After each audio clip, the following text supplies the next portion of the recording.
ఇందిరమ్మ హయాంలో ఇచ్చిన భూములను బీఆర్ఎస్ పాలనలో లాక్కున్నారని భూ బాధితులు మంత్రి శ్రీధర్ బాబు కేఎల్ఆర్ ముందు వాపోయారు. బడంగ్పేట్ కార్పొరేషన్ మల్లాపూర్లో వైఏఆర్ గార్డెన్స్ లో బడంగ్పేట్ మీర్పేట్ కార్పొరేషన్ రైతులతో సమావేశమయ్యారు. కాసవాగు భూములకు దొంగ డాక్యుమెంట్ సృష్టించి కేసులు పెట్టి కోట్ల చుట్టూ తిప్పుతున్నారని నాదర్గూల్ రైతులు ఆవేదన వ్యక్తం చేశారు.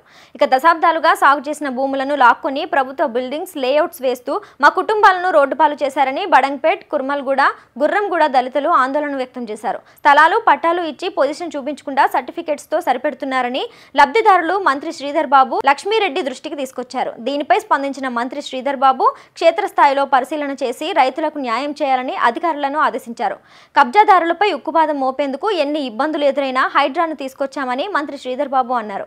ఇక చెరువులు, పార్కులు ఎక్కడెక్కడ కబ్జాలయ్యాయో రిపోర్ట్ తయారు చేయాలని అధికారులను ఆదేశించారు. ఈ కార్యక్రమంలో కాంగ్రెస్ సీనియర్ నాయకులు దేవభాస్కర్ రెడ్డి, ఎలిమేటి అమరేందర్ రెడ్డి, పుట్టగల్ల జగన్, బొక్కా జంగారెడ్డి, బోయపల్లి గోవర్ధన్ రెడ్డి, భాస్కర్ రెడ్డి, గుడ్ల శ్రీనివాస్ సహా కాంగ్రెస్ నాయకులు, స్థానిక రైతులు, అధికారులు పాల్గొన్నారు.